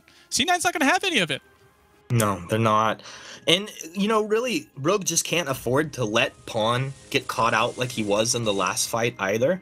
I mean, that kind of did force Evil's hand. It's not like it's not his fault that the fight went that way. Pawn did get caught out there completely. They've got to protect Hammy. He is the big damage dealer for this team right now. Sure, Pon the Original is the bruiser. He's going to be able to use his weakness stacks, but it's more of a utility thing, right? Once Hammy gets that Broken Myth, he's going to come up online. He'll be at his 4 tier 3 items, but he has to be protected. Evil, Pon the Original have got to do something to keep Hammy alive in these fights. And there goes this Crystal Sentry again. One life remaining there. Almost dead even in net worth across the board. And one of the big things we just have to keep our eyes on, I mean, Broken Myth timing for the Scarf. That's kind of like it at this point for me. I'm just waiting for Broken Myth to come out, and maybe if Rogue can chain together a nice Oblivion, forcing out a Crucible or something, they can find an engagement. Interesting pickup from Pon the Original. He got himself a Crucible, so we have 2 Crucibles, double Crucible, on the side of Rogue. Super nice, actually. Yeah, it's nice. They're going to be able to block up those. Oh, looks like the gold miner's going over here to C9 again. Oh, and did they get it? Right before the Kraken came out. Oh, that's so good.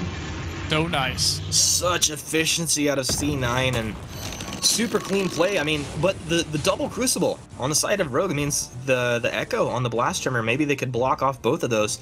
It may be Yeah, it may be nullified. This Kraken is just going so quickly over to C9, but is Hammy going to drop down? Hammy's clearing out the lane first. Okay, C9 are going to leave this opening here. When they drop off with the Kraken move over, they're going to take the mids away. And let's see if they move for more. Right back over onto the Kraken. So they're just going to start it back up. Broken Myth has been completed for Hammy. Yeah, it's been completed for him. So once they rotate down and find a team fight, they're going to be able to do so much damage. But, you know, I think C9 could have actually gone for that, but they're going for the Crystal Sentry. Eliminated! Yeah, they actually have the timing on this Crystal Sentry down really well. This is one of the things I've noticed out of C9. Other teams not doing so much. But as soon as that Crystal Sentry moves back out onto the map, C9 are almost moving out to its position simultaneously. Yeah, it's really smart, and they're just playing around this Kraken right now, looking for a fight. Gabe Vills is going face check. One Spitfire will connect. I don't think Rogue wants to chase, especially because Hammy is so close to getting his infusion. Yeah, when he gets that infusion, that's going to help him out even more. But I feel like Old School is just melting this Kraken. You know, they're doing really good damage on it, but they're using it to bait out Evil. Yo, Evil, you got double Oblivion. This is your moment, dude. This is your moment. 1 Oblivion's out. Okay. Oh, that was not climactic. All right, attack of the pack. The chase is on. All from Hell's Heart blocked off. And of course, the Kraken going to go the way of C9. Now, wait for it comes through, silencing up Pawn. The chase is on. They block off the first blast tremor coming through. Second one ready to go, but Gavizzel, he's going to drop down. He gets the found off just in time. Dragon's Breath is really not coming through the way Hammy would have liked because of the wall. They turn around. They block off the second blast tremor. Really nice place for Rogue, but can they stay alive? Hammy dropping low. So is Gavizzel. They traded 1 for 1. They're going to take Joseph out. Old School with a couple breaking point stacks on the backside will be left alone here. Rogue are going to go ahead and port back. Completely heal up before they get back out on the map and start to go to work on this Kraken. Wow. Taking out Gavizzel and I Love Joseph, sure, that's great, but you got the heavy damage dealer, Old School here, still alive and in the game. Upon the Original and Evil are going to have to do work on this Kraken before it takes out their choke point turret. Well, they're doing pretty much the best they can do at this point. You know, Pawn pretty much just gets those stacks up, activates it, does it off cooldown, gets his just basic attack damage off. I mean, this is the kind of game where, you know, like you called it out early, Pawn is just full utility. There's really not too much damage coming out of this scroll. No, there's not, and we know that they're gonna have to protect the carry. Hammy, he's their main damage dealer here. Now that he's got Infusion, he's halfway burnt through it, he's got Broken Myth online, he's gonna be the one who has to melt through C9. They've got to protect him, they've got to keep him alive in these team fights. One thing I really like that just happened here, Hammy got his Journey Boots. I mean, he refreshes his Infusion, which is great, but he picks up this Journey Boots, so this is exactly what you're talking about, staying safe in these fights. Yeah, that's going to allow him to engage and disengage. I think with Scarf more, you're going to probably want to disengage more from the team fights to just stay on the periphery, stay on the outside of the team fight so you can keep landing your Spitfires and Goop combinations. And then his Dragon's Breath, in the last team fight, he activated it way too out of range, so it wasn't able to connect with the members of C9 very well. He's got to be able to clean that up. Yeah, you gotta clean that up. I think sometimes it's easy to do, like, technically you're within a range, but you're behind a wall or something, right? So then you have to move all the way around and you waste the entire duration just getting into position to make it effective in the first place. And we'll see if he can do so moving forward. Look at the net worth here. Rogue putting up an incredible fight against C9. Cloud9 gonna be moving forward. Gabe doesn't have any vision. This is not something that usually happens. No, he doesn't have any vision. He prioritized actually getting War Treads with his last purchase in the jungle shop. They want to fight here. They have Infusions on Old School and I Love Joseph. War Treads is going to allow them to engage very easily upon the members of Rogue. And he's got Blast Tremor up. He's got the Echo. He could double Blast Tremor. They're going to be able to silence up the members of Rogue and take them down. We talked about the double Crucibles coming out for Rogue before, and how, you know, it was going to be kind of tricky for them to have the communication to block both Blast Tremors coming out of Gavizzel, but they successfully did that in the last engagement, so kudos to Rogue. Yeah, kudos to Rogue for that. So if they keep doing that, they protect Hammy well, they're going to be able to win this game. 19 minutes in here, and the Kraken's being pulled into the Tribush. Yeah, it's being taken incredibly quickly right now. Old School, he sold something. He's picked up a little more attack speed now. C9, they're going to pull the trigger here. They're going to move in. Attack of the pack is out. Evol's on the backside, silenced up. But he didn't even throw out his Oblivion right off the bat. So he still has his double Oblivion ready to go. My thing is, can Pawn the Original land a nice from Hell's Heart here? Yes, can he indeed. If he can do that, they could really capitalize on playing on the back foot a little bit here. I'm really scared for Rogue right now, but looks like he's sitting in the bush trying to get his Shadows Empowered Me perk up, and... Look at the positioning from Old School and Joseph. They're going to sneak around the backside here. Oh. Really nice plays. Joseph, he jumps onto Hammy. Let's lose attack in the back. Now the chase is on. They went on to Old School. Oblivion comes out, but it's blocked off. Really nice job. The second Oblivion will put Gavizzel to sleep. Nice from Hell's Heart. Does come out. It's on to Old School, but Old School standing his ground. He's getting breaking point stacks. Pawn the Original drops low. He's dead. The Dragon's Breath comes through, burning down Cloud9. Is this a triple kill for Hammy? Yes, it is. Oh my goodness, the delicious Dragon's Breath Scarf ultimate that we all hope to have someday. Oh man, my Rogue goodness. with a wonderful defense. Oh my goodness, Humanist. We just saw C9 burnt to a crisp. They're going to be able to take a turret here, and that's fantastic, but man, let's go ahead and take a look at the replay here. So we had that choke pointer, so they actually ended up taking 2 turrets here. But C9 getting hyper aggressive here, just diving in, and that Hell's Heart, that was the key right there. Landing onto Old School, doing serious damage, weakness stacks galore, smite, the Dragon's Breath coming out. Burn, baby, burn. Burning. Yep. Burning. Wow. Hammy burning while Cloud9 is learning. Yeah, this is great. Vision being popped here. In the jungle, we have some vision all out over the place for Rogue. They got some pretty good vision control. I don't see any scout traps down from C9. So if you are Rogue right now, you're in a pretty good position. That is actually a really good point. Something that, you know, I don't think we've touched on so much. Like, the vision across this map is insane. You know, Evil, he has really held his own this game. On the Captain Samuel, against the best team currently in North America. This is so impressive. Yeah, they're playing a little bit on the back foot right now, Humanist, because they only have one crystal turret remaining. There's 3 turrets remaining for C9, but, ooh, are they going to hide in this bush? Are they going to wait for C9 to walk on by? I don't know. C9? I think that would take a while. I think that would take a while, but C9's popping all this vision here, and if they just don't stick around to force Rogue to come in because of the Kraken, I think C9 could still just, oh yeah, they're gone. They're back to base, and C9's going to just continue to aggress. They're checking all these bushes. Yep. They don't want to get caught out. Gabe's clearing out the majority of the vision, but the thing is, like, while he cleared out a huge swath of those scout traps, quite a few still do remain on the map here. Yeah, that provides some pretty good vision. The Kraken's up already. Old School throwing out the charms. And Evil just picked up a Frostburn. Gonna give him some CP damage, but at the same time, it's utility because he's gonna be able to slow down the members of C9. True. Also, Pawn's got a Poison Shift ready to go now as well. Yeah, some late game power spikes coming out here. Late game power spikes indeed. Now, Cloud9, what's the play? Mass flares coming out for both teams here. Gabe Vizzle wants to ward tread his team into position. Imagine that Joseph's going to look to mark a target. Is that second ward tread? They both have ward treads. This is so good to get in position. A nice silence comes out onto Evo. Can they keep him alive? No, Evo just gets wrecked right there. Now they're going to be looking for more or move back to Kraken. I think the smart and safe play is move back to Kraken. Yeah, I think the smart and safe play is to do that, Humanist. 47-second death timer on Evil. He is just not going to come back in time to even contest this. Will his team members come back? They're just waiting. They're waiting in the bush. I feel like they know this is happening, but there's nothing they can do about it. I mean, there's always something that you can do, right? There's always something you can do. You can wait for the Kraken to march into your base and destroy everything. There's only one crystal turret remaining. Pretty healthy, and the Vein Crystal. 9-1-1, that's what I'm seeing. 9-11 in the score. Rogue, you're in a tough place. Honestly, about 10 seconds or so remaining for Evil before he respawns, and Cloud9 are in a great position to close this one out.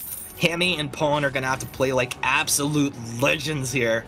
And granted that Evil is going to be respawning before they actually get into an engagement, they're not going to have that actual double Oblivion when one of the big power spikes for the Samuel. Yeah, Echo is still down. He has another 12 seconds until it's there. But if they can draw this fight out, they might be able to do it. We haven't seen too much success with it, though, Humanist. Gabe's Echo is down as well. Okay, we need brokenness stacks. Hammy's going to have to make the play. This comes down to can Hammy find the damage. Joseph, attack of the pack. They move forward. Oblivion off the mark. Hammy starting to land some nice Spitfires. Blast Hammer comes out, silencing Rogue. Joseph's in Truth of Tooth one more time. Dragon's Breath comes out for Hammy. Can he melt through? Cloud9, he's landing that Dragon's Breath. They're onto Old School, but all of Cloud9 are onto the Vein Crystal, and it looks like this Game 3 is going to Cloud9. You did real good, Rogue. You put up an incredible fight in this game, in this series, but right now, nobody can seem to stop this Cloud9 team. The Cloud9 is thundering upon Rogue, and with this off-meta pick, Rogue was just not able to pull it off. Unbelievable plays. That was beautiful. Super fun to watch, super fun to cast. Sean Ostino having a real good time with you here. Hope the viewers enjoyed it as well. But to break this one down and round out the day, we'll go ahead and throw this over to Munchables and our analysts. Thank you very much, guys. Excellent casting, as always. And it is going to be Cloud9 taking this series in the end. But it was not a simple task for them. I think Rogue giving them the hardest series that they've had this season so far. And Rogue, they can walk away happy off the back of this series. Obviously, they don't win this week overall, but they're only 1 point away from what Cloud9 managed to achieve for themselves. And honestly, with a performance like that, especially with an off-meta pick, I think they deserve a round of applause and a pat on the back right there. Oh, absolutely. You're thrilled with this result if you're a Rogue. You're 1 point away from the maximum you could have earned on the week, and the only team that gets more points than you is Cloud9. That is the best case scenario aside from winning the week yourself for them. So this was a wonderful result if you're a fan of Rogue. Not only that, but as a test to your performance this weekend, you almost just barely couldn't win against C9, who we've mentioned before is the most dominant North American team yet in this season. So Rogue must be happy with their performance. Absolutely. Let's break this game down just a little bit as we head on into some replays of the action that kicked off here. Now, we have to talk about this Samuel captain coming on through for Evol. Now, this is obviously something that can work well in the early game. Yeah, it has a lot of pressure because Samuel, we always talk about the fact that Samuel's so strong at level 2. That obviously is not because of his crystal scaling. It's just his base numbers early on are incredibly strong, and he's able to provide so much poke and harass right off the bat, especially if you have someone like a Kroll able to go in and slow someone up. I have first-hand experience playing against this pick when it first came out in the European side when Mowgli played it on Team Secret back in autumn 2016. This pick is extremely strong early game and has a lot of pressure, and that's exactly what Rogue needed to go for because we have mentioned before that this is a weakness of C9. Their early game is not the best if they don't have an aggressive, stronger comp. So Rogue tried to go for a bigger play and to counterplay C9. They almost did it. They did get advantages, but it didn't work out at the end. Yeah, it wasn't quite enough, but honestly, I mean, the final scoreline was 11-11, so they gave it a good go. Definitely could have gone either way when we were getting to the later stages of the game. A lot of it was revolving around who got control of the Krakens, and it was Cloud9 each and every time. Let's take a look at our next replay in this game. As we moved on forward throughout this game, it was kind of like taking it in turns on who would actually win these fights. Yeah, it was so back and forth. Obviously, this one, if they just were able to take Pawn out so quickly, and when you take out one of these members, this is one of the issues with the composition like this, is it relies so heavily on everyone being available, and if you delete someone right off the bat, there's just not really much room for the rest of the team. Evol makes a little bit of a mistake here by going for his Echo Ultimate right before he's going to die. It's a little bit of a waste.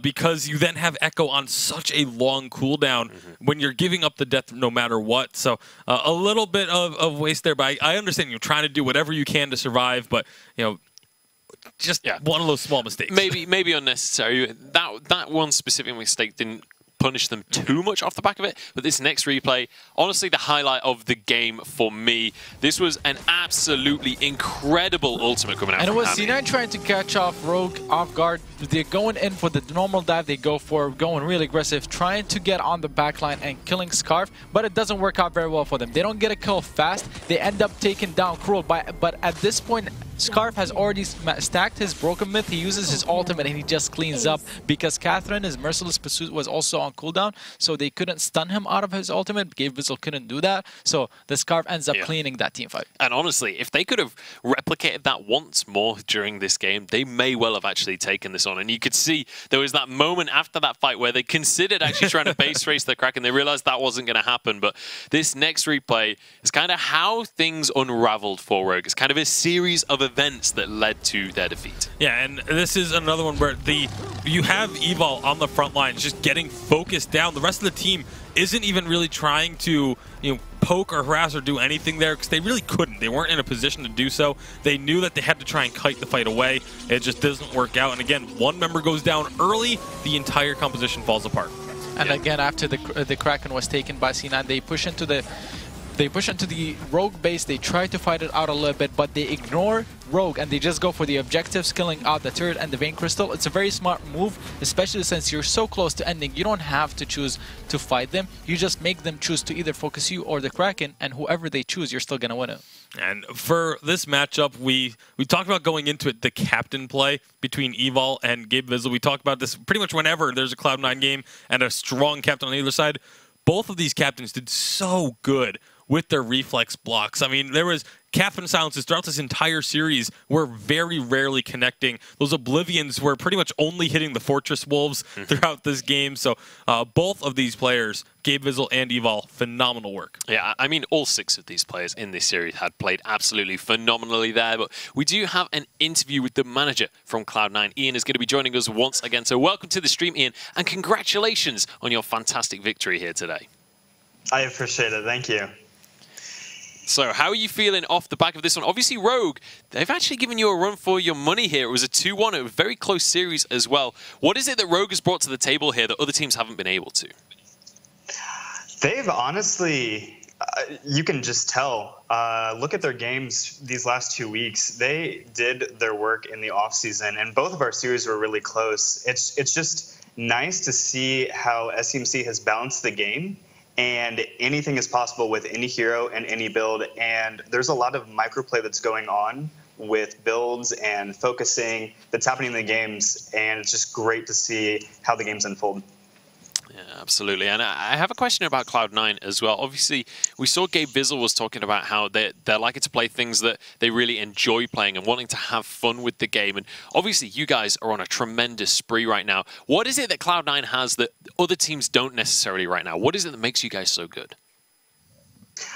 I don't want to say we have this X factor that just sets us apart. I think a lot of teams are focusing more on how many hours they put into the game per day, while we're looking more at hitting tangible goals during our practices. And we objectively have things that we look to value our practices, and then we try to make that replicated in our games.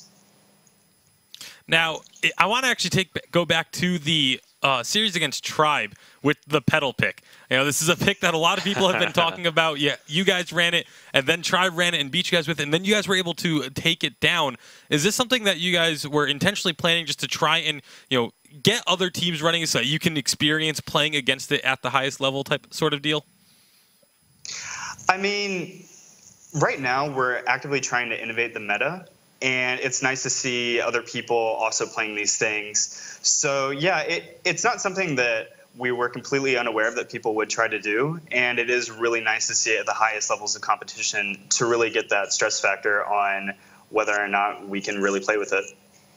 Awesome. Well, thank you so much for joining us on this stream, Ian. Congratulations on yet another victory for Cloud9. You are going to be sitting on 16 points at the top of the table, so you can go home happy with that one. And someone else that's going to be going home happy on this series is going to be I Love Joseph. He's going to grab himself the MVP medal moving forward from this week. Absolutely exceptional play coming out from him. And honestly, one of the best fortresses in the league right now. For sure. 8.05 KDA. Across the most games played of any team in the Vainglory8 right now. That is an insane number to be achieving. It goes to show just how strong and how dominant this team has been across these first 2 weeks. And it's really nice to hear from Ian. And something to his point, he mentioned how they actually try to innovate the meta. In previous seasons, scrimming against C9, even during their practices, when we scrim against them, we would scrim against them, they would always try something different. Not what you would expect from a partner that we're trying to practice against. They would try to create new picks and try to even swap roles, just try whatever they can to see what is out there and works. And besides that, C9 is just performing so well with those picks, and it's just really nice to see. Yeah, just throwing it at the wall and seeing what sticks. Well, let's take a look at our bracket at the end of week number 2 here in North America. It's going to be Cloud9 taking it, but we have had one heck of a day here in North America. 3 2-1s, and then the third place match as well was a 2-1 that Tribe managed to take in the end. A lot of points being given out across the board here in North America, so all of the teams are going to be happy with those kind of results coming on out, and it does mean that right now Cloud9 sitting pretty right up at the top, and Rogue, they've got themselves a nice little points barrier underneath them as well.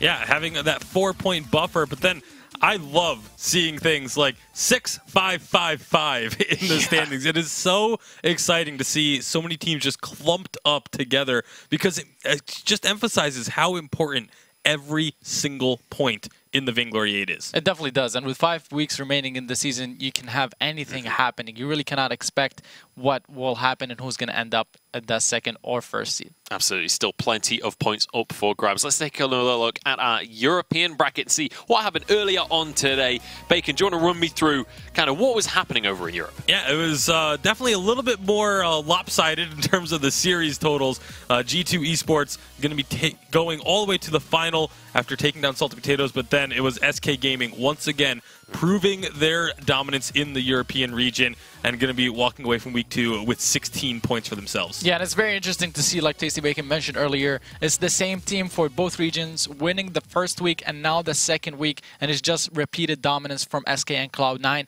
The other teams really need to step it up so they can compete with them. Yeah. And one thing to touch on that, Ian mentioned how they have reduced amount of hours when it comes to practices. They just focus on more effective hours. Some teams think the more time you put into the game, the better it is. That's not true. If you have more focused practice, if you're getting more from the hours that you put into just practicing and having specific objectives, your practice ends up being better for your team. So long as you're putting in enough hours, that's the key thing. You still have to be putting in the hours. Yeah, the key adage is always practice makes perfect, but the addendum to it is practice makes perfect, but only if you practice perfect.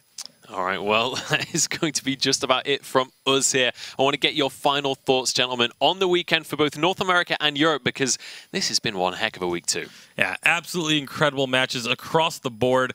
Meta still shifting every week, every series. We're seeing different things start to come out. It absolutely is. And the interesting thing, like Ian said, the game is extremely balanced right now. So multiple compositions can end up being the stronger compositions. And sometimes both teams have really strong heroes and drafts that work for them. It's just about execution. So the better team is really showing up and the better execution is winning the games. Absolutely. Well, that is going to bring us to our close for this week's Vainglory 8. We're going to be jumping into week 3 next Saturday. That's going to be kicking off at 9 AM PST with the European Vainglory 8. Make sure to join us there and have a fantastic week until then.